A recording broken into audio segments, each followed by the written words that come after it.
Hello, everybody. Welcome back to Best Books Ever. I am Tyler, and I just wrote on myself on accident. Okay, we are talking about last book in the what is it called? Percy Jackson series, book 5.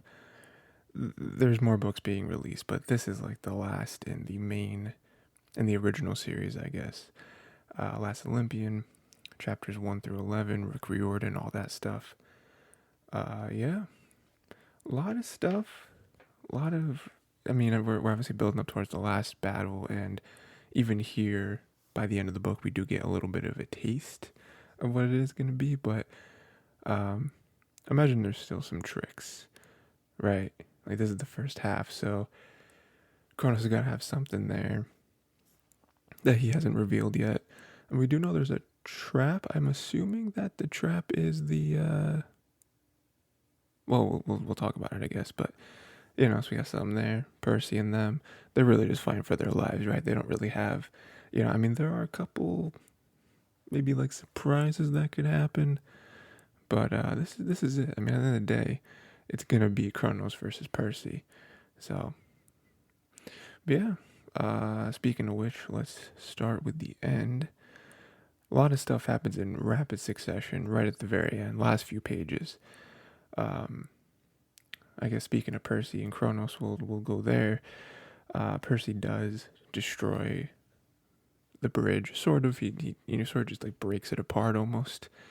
And Kronos and his people, I feel like probably could have leapt that. He even said there was like some like suspension, like the wires were still connected. They could have crossed those. I mean, Kronos and his monsters. I mean, I'm sure a lot of them can fly. They very well, most likely could have crossed it. I wonder why they didn't. I wonder if maybe they were afraid because there was water underneath. Maybe Percy would have been able to get him or something. I don't know, but or maybe they just wasn't the right time. Maybe there's, like I said about surprises. Maybe Kronos does have something else that he's sort of waiting for. Sunset or something. Maybe he's like more powerful at night, like a vampire, or something like that. So it could be what it is, but that's kind of where we leave off with the Kronos end of things. Is that he's like until the evening or something like that, and then so we will see more of him. Right after we get that little bit of a win, though, two things happen. Two things, are sort of revealed to Percy. One, Michael Yu seemingly dead, right? Seemingly dead. He's the one. I'm pretty sure he's the one who suggested that Percy like break the bridge or whatever. He's gone though. We just see like a bow and arrow. We assume that he maybe fell off because he was like perched up on one of the wires, I think. So maybe he, similar to Beckendorf, sacrificed himself in the name of Percy, I guess, and now he's gone. But it'd be very sad if he was. I feel like we don't know him too much, but even in that little battle, kind of grew attached to him. So if he's gone, that's going to mess Percy up even more. Very similar to Beckendorf. And then on top of that, if that wasn't enough, and on top of all the other campers that were in that little skirmish, we have Annabeth. Get the call. It's Selena, and she's like, "Hey, you got to bring a medic. You got to bring a healer. Annabeth's not doing well." Which, if we're gonna just backtrack and follow that path, she somehow. So, Percy and Annabeth were fighting right back to back, all that stuff. Looks back, Annabeth stabbed right through the stomach or something, somewhere on the ground, and he realizes that she must have got in front of another monster that was going to stab him in his back, possibly even in his weak point, which is the small of his back. Now, it could just be her being dumb. See, I don't know, because I feel like a very lazy answer would be, oh, well, she likes him, so she's like, no, don't kill him or whatever. But then I'm like, one, she's smarter than that. So I feel like she knows the whole Achilles thing. It's like, probably wouldn't have killed him. And then we rewind back to when Percy was being dipped in the river Styx. The last and I guess most prominent vision that he had was Annabeth talking to him and pulling him out of the river. And so I feel like similarly, not the same thing, but similarly to how him and Grover have an emotional link, maybe in that moment there was some sort of like subconscious like message or like, I don't know, whatever energy that got sent to Annabeth, and maybe she doesn't even realize it, but in that moment she knew that Percy cannot get hit with that knife, because if he does, something bad will happen. He might die. She might not know why, like it could be that, like somehow she knows. I don't know how she would know. Maybe again, that moment she does know and she has that information. Although that'd be strange because I feel like she like wasn't 100% sure that he went to the, when he came back, she wasn't sure if he actually went to the river Styx. But I guess even then she could have had that information and been like, no, that's weird, and now it's confirmed. So I don't know. It's very, it's supposed to be unknown what information she has, but at the very least, it seems like she knew subconsciously that Percy cannot get stabbed in that moment. And Percy's confused about it, obviously, but I would like to see that revelation, because now she's hurt. She's not doing very well, and I don't think she's gonna die. I think that'd be crazy. But I've read the book before, so I know, but I don't know. She could die. I'm assuming she doesn't though. But yeah, big moment, big stuff. Great chapter to end on. It's just like Annabeth might be dead. Terrible stuff there. But we'll see, and then we'll also see what why she did it. I'm sure she'll say. If she does know, she'll say. If not, like, hey, Percy would be like, well, here's probably what happened. Explain where his weakness is and all that. Let's see. What else do we have? I guess we'll follow the River Styx link. When he was down there, Percy did almost kill Hades. Now, kill, very strong word, right? Can't really kill a god. Gods can die, but it's all not confusing, but it's tough, right? But there was like some real fear in his eyes, I feel, because he got out of that river, demolished his entire army single-handedly, and then even got the better of him, right? I don't know. I mean, obviously the moment was really cool. We're able to see his strength. Not only his strength, but also his just like ability, I guess, in fighting. Where he's not just a brute force, like he is making moves, right? Other than that, other than just showing the reader, hey, here's what Percy can do. It's crazy now. I wonder if there will be any like repercussions because of that. If Hades will maybe like full turn on Percy. I just don't see Hades joining Kronos. What he's doing now, I think makes the most sense. Because if he joined Kronos, I'd be like, I don't know. They're kind of pigeonholing that character into, well, I'm supposed to be the bad guy, so I guess I'll be the bad guy. Like that doesn't make sense to me. Hades isn't that type of person where he doesn't want to be the bad guy. He feels that he's been cast aside because he has. But I mean, all of the evidence that we have from this series shows us that he's not really like an evil dude. I mean, even in the first book, where we were really against Hades, right? We thought that he was the one that was inciting the war between Zeus and Poseidon. It turns out he wasn't. It turns out that he also thought that someone, Percy most likely, stole his helm of darkness, I think. And so he was only doing what he was going to do, which is, I'm going to force you to return it. And so he took Sally, and that forced Percy to eventually make his way back there. Um, so all that. And then when Percy returned the helm and also got proof from one of the Fates, Furies, whatever it is, that, oh, Percy actually didn't steal it. He was set up by Ares. All that got resolved. Hades returned Sally back to him. It all worked out. So I think at the end of the day, Hades is kind of set up to be a bad guy, at least from just face value. But with all the evidence, he's really not that. He's just doing what any other god would do in his position. So in this, I don't think he would join Kronos. It makes sense he's not like all gung ho with the gods. So him being down the middle, it's like, all right, I guess. But like I said, I wonder if there will be some sort of repercussions with what Percy did. Don't think it would push him to Kronos. Might even have the opposite effect. Maybe Hades is like, all right, let's do it.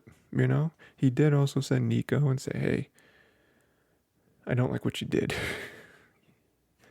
You tricked me to get an audience with Hades, but maybe you can somehow, convince your dad to join us and help us. That would be really nice. Again, going back to the surprises, I think that would be one, right? Hades joining.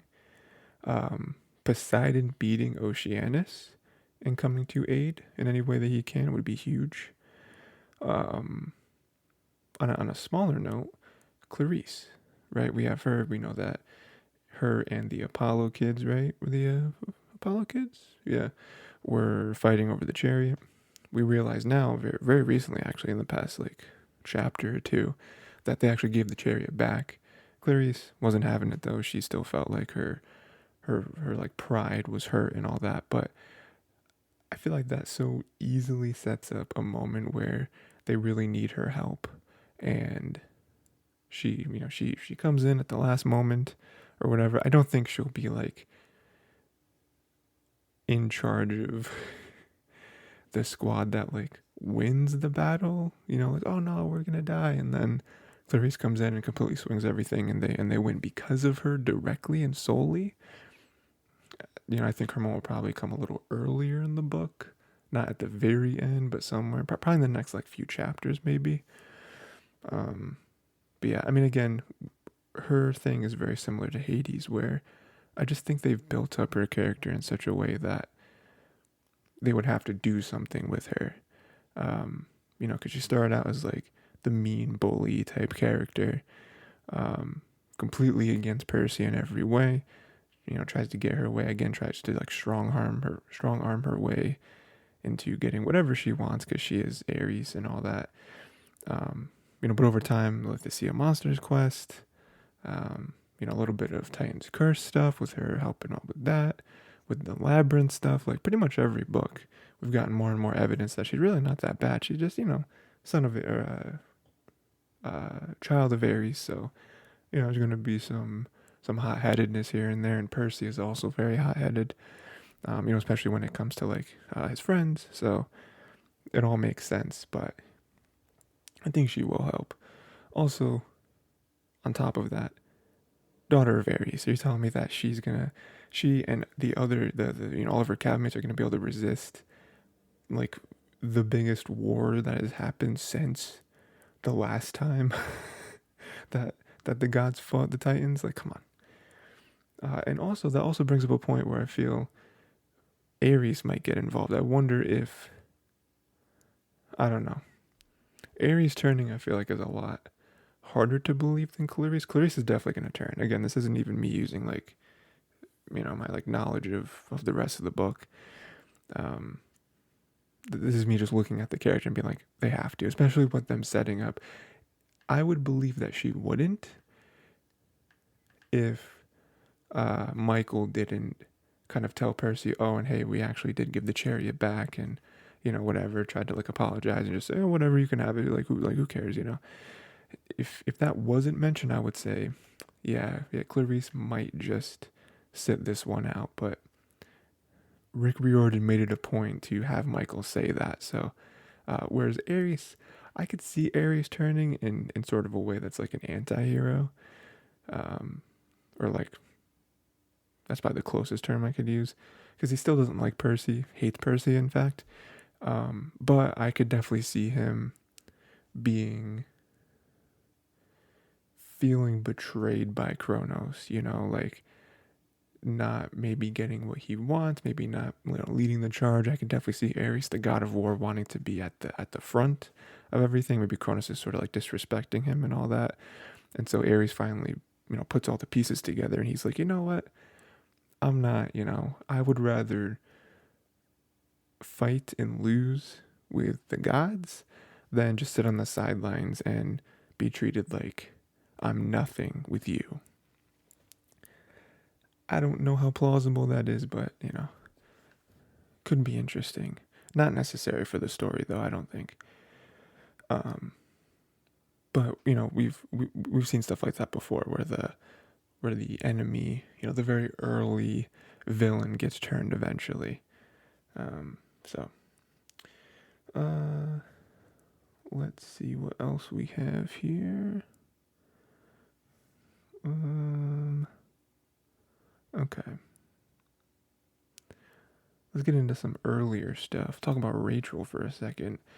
A couple things. One, her having like dreams like half-bloods do. Very strange. Very strange. I don't think they're gonna go crazy and set up that she's actually a half-blood. That would be insane. Especially since we know both their parents. I mean, I guess they could have always had like an agreement, like whether it's the mom or the dad, that's like the true parents and the other one isn't. Like there's no rule saying that they have to know.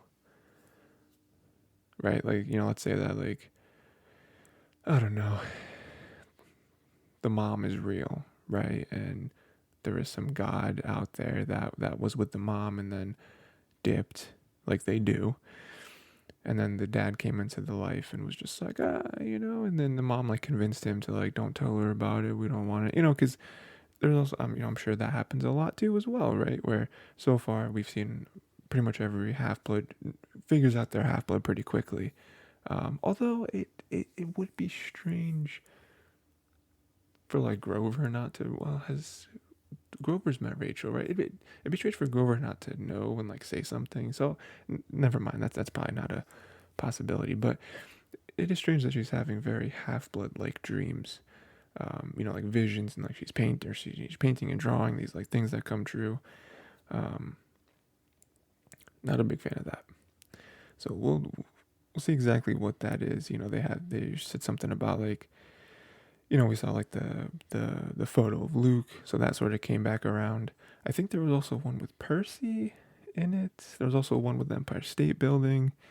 So I'd love to get an explanation for that, because it is very strange, although we are seeing a connection between like strangeness when it comes to mortals who can see through the mist.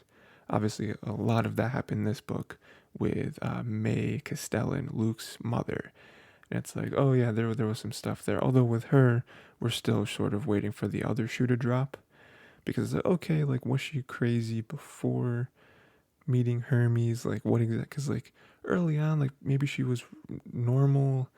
And, we did mention, or I guess she mentioned the like, task or mission that they had her be sent on. And she, like, insisted or whatever. So it seems like that might have been the turning point for her kind of losing her mind. But again, there is some weird stuff when mortals can see through the mist. So, I'm definitely hoping that we see the reason for that. And even, I guess, jumping off of Rachel for a second, going to Luke and her and his past and his family, we do see Hermes there, delivers messages, is upset, whatever. Like, we see some stuff already unfold. His messages, Plan 23, the rivers, whatever, right? But the one that hasn't dropped yet is him being upset with Annabeth for not saving Luke when she had the chance. Now, up until this point, Hermes pretty cool dude, right? He's been cool every time he's talked to Percy, even given Percy stuff in the one quest that was Titan's Curse, right? But this we see him like furious, and fury not just based in anger, but also based in pain and maybe a little bit of regret, disappointment, that sort of thing. Very much like a parent would be when their son is Luke. you know, again, can't blame Luke for everything. That's why there is still a smidge of a hope, I feel, of a chance for them to redeem Luke's character. I think it's very possible. Um, because of the whole, wow, we're starting to learn more about her life. And even Hestia, who love her character for the little bit we've seen her. Her being like the goddess of the hearth is really cool. Her kind of sitting back because that's just what she does. Her also giving Percy the visions was cool. She's great. I lost where I was going with that.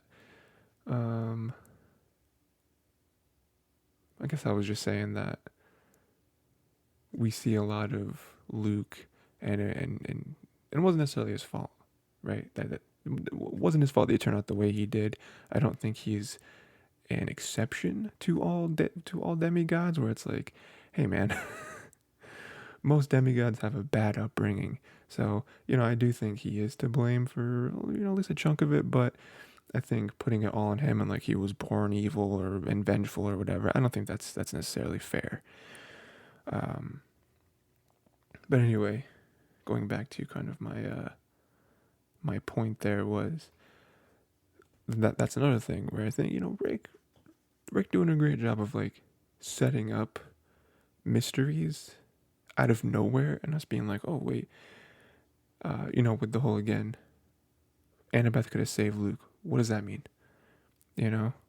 What does that mean? Because it doesn't sound like he's just speaking in general, like you were his friend, you could have changed him or whatever. That's because then he could have said the same thing about about Thalia or about anyone really.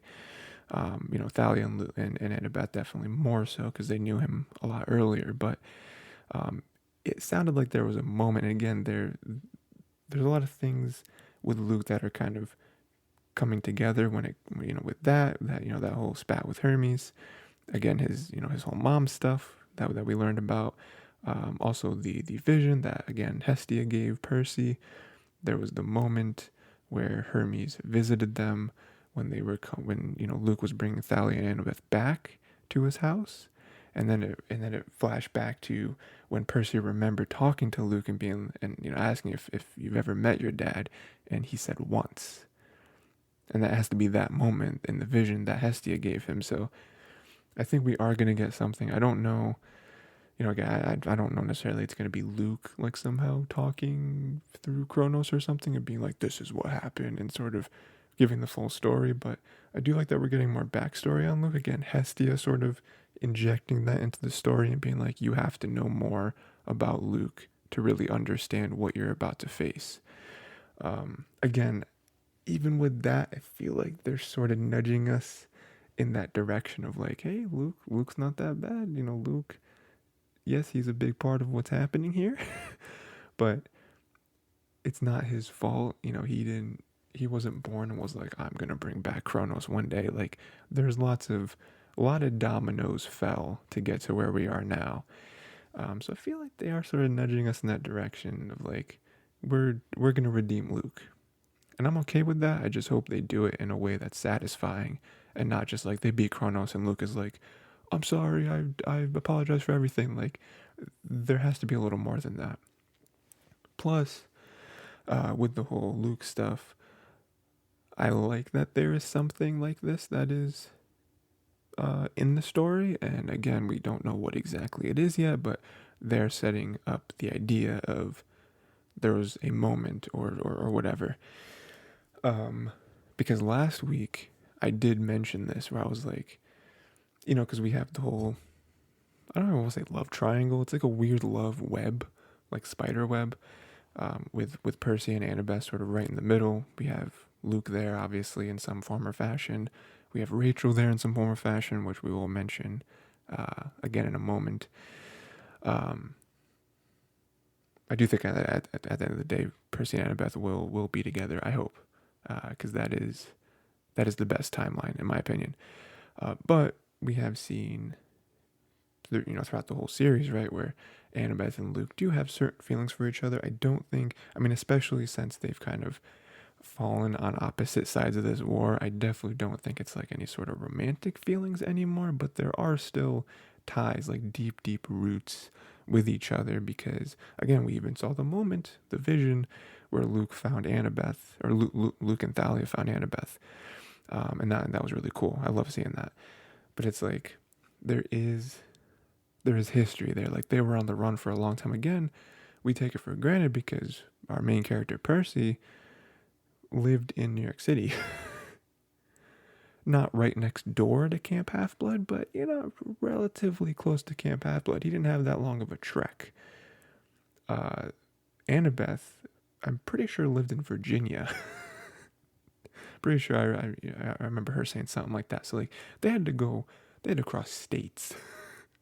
Whole entire states to get to Camp Half-Blood. Like, they were out there for a while, and again, that's why I praise the world building in Sea of Monsters, because Annabeth was like, oh wait, I recognize this place, and she brought them to one of their old safe houses that they sort of made. It wasn't an actual like building, it was like a like structure they made in the woods or whatever. And that right there, I think, is so understated in the history of Annabeth, because that's definitely not the only one. Like, they really have a history together, like those three, Annabeth, Luke, and Thalia. So it's like there are feelings there, and I think I mentioned this before, but I love the little line by Chiron where he's like, Annabeth gets very territorial with her friends. And so, like it or not, Luke was her friend before almost anyone. Her and Thalia were her friends before anyone, before Grover, before Percy, anybody. And so she still can't let that go. That's my take on it anyway, is that she still has hope. Again, I think there are the mixed, and at this point, she at one point, I think, was very, very infatuated with Luke. I think the feelings that exist now are sort of a ghost of what those feelings once were, but I think they are still there. I don't think they will ever stop being there. Again, not nearly as strong and not nearly in the same way as they used to be, but they are still there. And again, friendship too, like that. Friends for so long, we went through hell together, right? And so, and I don't think it's the very classic, like, oh, a girl can't get over a guy. It's like, no, because we clearly see Luke in the same boat. Time and time again, it's him trying to go through with his plan, because this is like his grand plan with everything, is to get revenge on his father, on the gods and all that. But every moment he can, he tries to spare Annabeth from the pain and the destruction and all that. Like, even when Atlas was going to just like, we don't need the girl anymore, kill her. Luke is like, oh, hold on, hold on now. I don't know, I don't mean to do that. And then when Percy and them were in the labyrinth in the arena, Luke was like, okay, kill everyone except Annabeth. It's just like, all right, Luke. So like we clearly see that the feeling is mutual. So I don't know. I'm very interested to see what this ends up being on both sides, where it's like what Annabeth has to do, how she feels by the end of it, what Luke has to do, how he feels by the end of it. If Luke does in fact die again, I feel like they are sort of wavering, and they're kind of keeping us on our toes, where each possibility is strong, where I could see them being like, no, Luke has to die.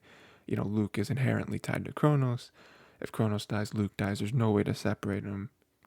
They have to go, right? And that's very sad for Annabeth, I'm sure. Very sad for everyone. Like, I'm sure even Percy would be sad. Like, I think at the end of the day, Percy doesn't want to kill Luke. He doesn't want to have to kill Luke. I think that he's just way more way more up for it than Annabeth is, obviously. But again, I also see the other possibility where somehow they are able to separate them, kill Kronos, not kill Luke, and they redeem Luke's character. But we'll see. We'll see. Um, oh yeah, I guess I never really made my point with all that. The whole point of me saying all that was last week I did mention how with all these feelings and they're mutual, I fully believe um, all this being swirled around is enough for us to believe that Annabeth, what her feelings are towards Luke are what they are. But I would love for there to be one more aspect to it. And then now in this book, it seems like we're getting that. There is one more thing that happened between them that seems to be like the anchor to their bond with each other. And there seems to be some sort of moment, some like experience they went through that maybe makes Annabeth feel like she's in debt to Luke. Maybe she's now trying to make up for something that she doesn't really have to, but in her mind, again. So I like that. I was very happy when this started to develop because that's what I said last week, where there has to be one more thing to really make us fully believe these are Annabeth's feelings towards him. Um, so, and then I said we were talking about Rachel, and then we didn't talk about her, or we stopped. The other thing Rachel did kiss Percy in the very beginning. Very funny too because because Beckendorf was like coming to get Percy to do the thing to blow up the cruise ship, and it was very funny because Beckendorf was like, so I'm assuming you don't want me to tell Annabeth about what just happened, which I thought was very funny because there are little moments like that where again they are leading us towards Percy and Annabeth are going to end up together, and I really hope they do. If they don't, I really need them to to give us a good reason why. Because I even like the other little moment where they are, Percy is kind of delegating like, okay, we need to hold Manhattan. You guys go hold that bridge. You guys go hold that bridge. Whatever, right? And then they're like, oh, what are you guys gonna do? It'd be really nice to have your help. And Annabeth is like, me and Percy are gonna first go over here because they're gonna do the whole river thing, which they did, and then we're just gonna kind of float around and see who needs us the most. And someone in the back was like, no detours, you two. And then everyone started to kind of laugh a little bit because they know their relationship and what it seems to be growing towards. So I just like little moments like that where everyone else is like, come on guys. Which is funny because I think I mentioned it. Oh no, I didn't, because it happened in this book. Percy was thinking the same thing about Beckendorf and Selena, where after a while of them, being all like lovey with each other, they finally got together, and everyone was just like, "Yeah, duh," you know. So it's funny that he has that outlook on those guys when I'm sure everyone has that outlook on him and Annabeth. So yeah. And then where Rachel fits into all that, I'm not really sure. I think it's possible that something happens with Annabeth. Not that she dies. I fully don't believe she dies. If she does, big shock. I do see a scenario though where, again, it's not what I would like. I want one person and Annabeth to be together, but I do see a scenario where Annabeth. I don't know because like I don't, again, if Luke lives, I don't see her getting with Luke. I just don't see that relationship happening like past just like friends and like, almost like brother and sister type relationship. But it's just like, what would stop? Because I could see something stopping Annabeth from committing, even though I feel like she's definitely shown her feelings a lot more than Percy has. And Percy and Rachel getting together. But I don't know. I don't know. Aside from this, there's a few more things. One, we finally learned the full prophecy, and the big reveal is that the prophecy basically says it doesn't really, but it basically says child of the prophecy, the big three, whatever, is gonna die no matter what. Like whether they save the world or end the world, whatever, it's still gonna end in their demise. And everyone, including Annabeth, is like, hey, we don't know. Prophecies can be interpreted a million different ways, and Percy's just like, dog. The way I'm reading it, I don't really think it can be interpreted any other way but one. So that's very heartbreaking. Again, I don't see Percy dying. Again, that's not even me trying to remember what happens in this book. It is just like, I mean, a bit of meta. There are like sequels. Obviously, we talked about how there are sequels to this series that Rick's making 15 years later. Um, this series specifically, I can't imagine. I haven't read them, but I can't imagine he's making a book 6 and a book 7 and so on and so forth. And Percy's not the main character. That would be strange. I don't know why he wouldn't just make another sequel series, which he's done, um, and just put it in the same world, whatever.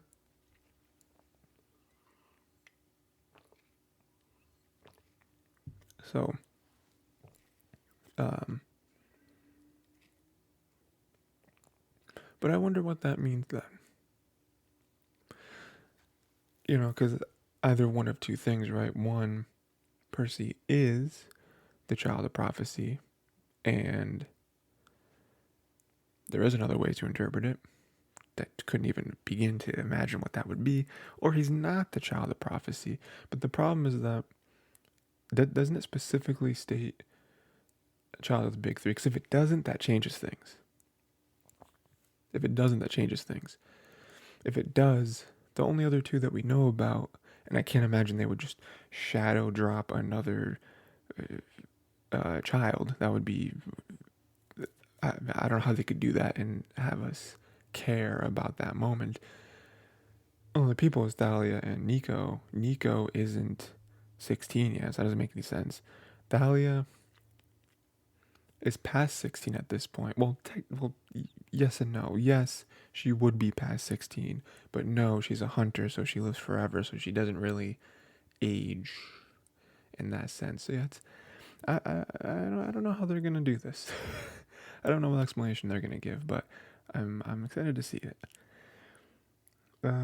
Couple other things. Well, speaking of Thalia, she's back. That was huge because there was like one gap in their coverage with the whole Manhattan stuff. Thalia comes out of nowhere with her hunters. We got this. We'll take care of it. Love that. Almost forgot about Thalia as a character completely. And she's back. She's very strong, very powerful. She's very smart. Pretty charismatic too. I love when she came back, and she immediately tried to rib on Percy and say that her adventures have been more dangerous than Percy's was, and Percy was like, yeah, okay, you have no idea what I've been through. So them kind of ribbing on each other, and then she immediately again kind of continues to lighten the mood, not only lighten the mood but also give an air of confidence and sort of, I feel like whether she was doing it intentionally or not, trying to give everyone else confidence, because she was like, hey, after this, me, you, and Annabeth, we're gonna go get burgers. And I was like, oh, it was great because there wasn't a single moment where she was like down, or she was like, oof, this is some big trouble we're in, or anything like that. She was like making jokes, and then immediately like, hey, once this is over, once this little thing that's happening is over, let's all catch up. And it's like, wow, that's a very very optimistic attitude to have with a oncoming, or I guess sort of here, war between the gods and the titans. Interesting, but again, that's one thing you love about her character, right? So that was great. And then I believe just a couple last things. We do have Plan 23. Basically, I guess the plan is to awaken all of the statues, which I guess are also automatons. So they're going to help out. I'm excited to see how they come, how they come back around and help us. Again, I'm sure they'll come for the final fight. So that'll be cool. I don't really, there's not really much to say, I guess, but it's cool that it happened. Cool that we have, seemingly hundreds of more warriors to kind of help us out and hopefully turn the tides.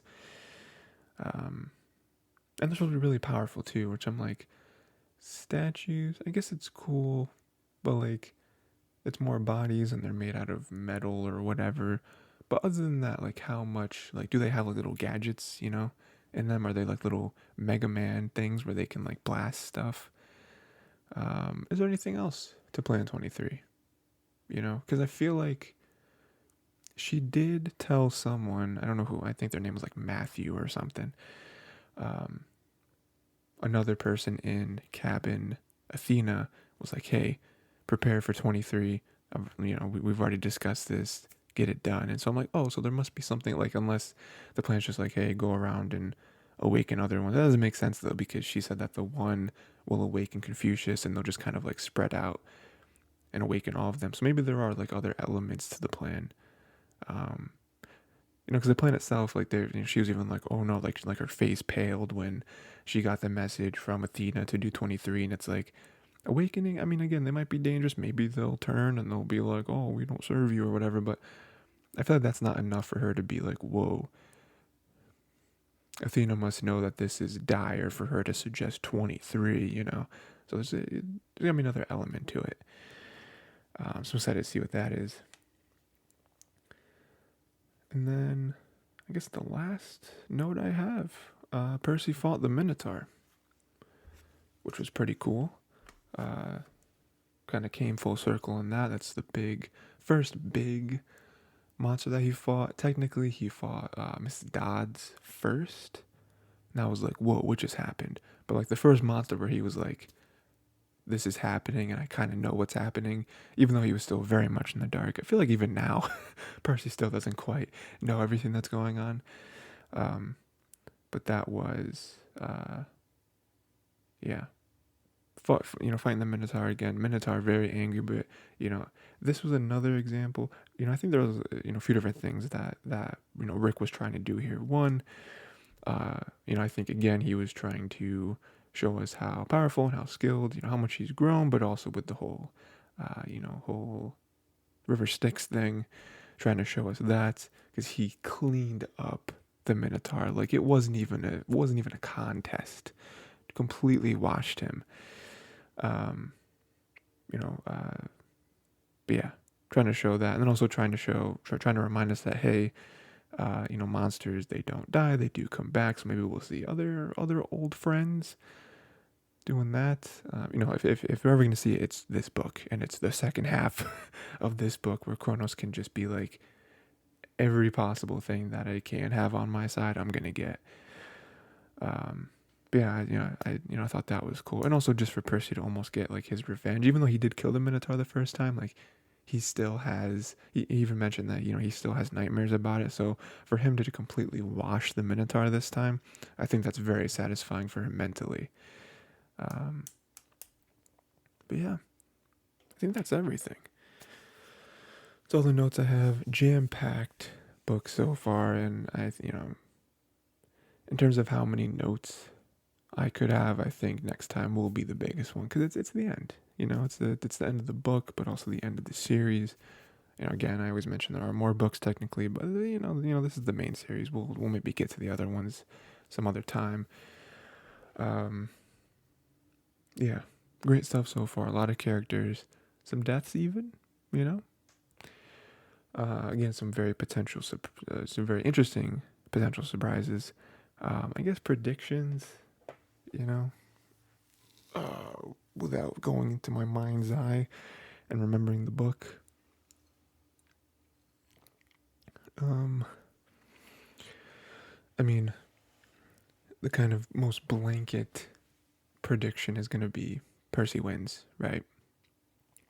I think it'd be strange for Percy to lose, and it just ends, and it's like, oh yeah, Titans win. So Percy obviously wins. Other than that, I don't think anything really happens to Percy. Yeah, I mean, he wins. I'm sure there's another couple close calls with the small of his back. I don't think Annabeth dies. I feel like she has to live. I think her dying would be utterly tragic. Like there are other really, like, Bianca dying was sad and all that. Beckendorf, all that stuff. But like, there are certain deaths like Grover. There are certain ones where if they died, it would be like, this is too much. This is way too much for this story. You cannot kill Annabeth or Grover. I wonder if she'll be like out of it for the rest of the war, for like the rest of the battle, this final battle, because it does sound like she's like torn up. Whereas even like, is Ambrosia and Nectar going to be enough to get her back in shape? We'll see. Even prediction with them together. Like I feel like they have to end up together. I just don't know what else the outcome would be. I feel like they've been building this up ever since the first book, and so for it to end and then be like, yeah, it's not gonna happen. It's like, what is? How do you explain this? um, Grover, we finally got Grover, so I don't know. I mean, he could be helpful. The whole like panic thing, if he's able to do that again, that would maybe be helpful. But other than that, I imagine he might, try to rally a lot of the like wood, nature spirits and stuff. That is what he said he was going to try to do. So again, lots of potential for like reinforcements. I've already mentioned Poseidon. Maybe that'd be pretty cool. Hades would be pretty cool. Clarice would be pretty cool. So a lot of potential there. We'll see if any of those actually come through. Um, Chiron dying would be interesting, because I think they kind of mentioned that a little bit of like, there's like a couple times where he's like, oh, well, I live as long as heroes need me. So I wonder if this is like the end where, that would be a death that I think it would very much hit, but I think they could also make it make sense. Um, so yeah. Any other characters that we have predictions for? I mean, Luke and Kronos. I mean, like I said, if I had to put my money on it, because like we are talking about earlier, they're really riding the line between like dying and being redeemed. I think if I had to put my money on it, I would say Luke and Kronos die. They're dead. We can't recover it. We can't separate Kronos. Like Luke, yes, he went to the river Styx, but maybe if there's no possible way for Kronos to just leave his body, like that's not a thing. He's now taking him over. If you kill one, you kill the other. It's not, you can't do it. I feel like that's the explanation, because then it's, I don't know, then I feel like it's too easy to just be like, oh, well, let's just kill Kronos and leave Luke. It's too easy. Gonna kill him.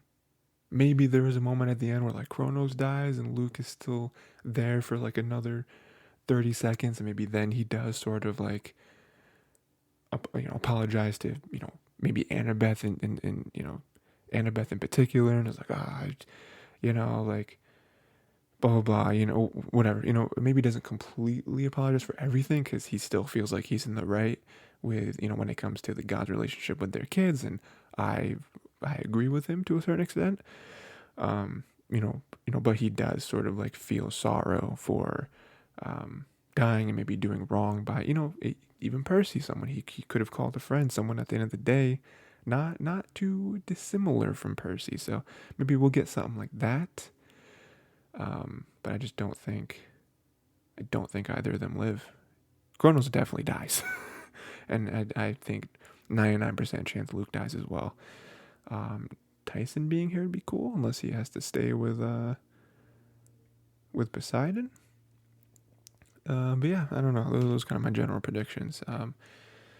Yeah, let me know your predictions for the end of the series, end of the book, end of the series. Yeah, next time we'll read the end of the book. I believe that's 12 through 23, right? Or 22? 12 through 23. That sounds right. Yeah, 12 to 23. And yeah, that is it.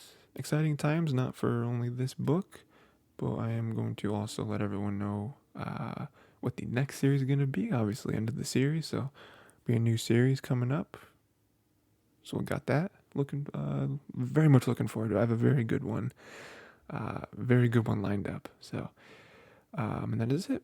Until next time, read the end of the book. Have your predictions ready. Have your reactions ready, because I don't remember every little thing that happens, but I remember it's big. So, yeah, let's all have fun with that.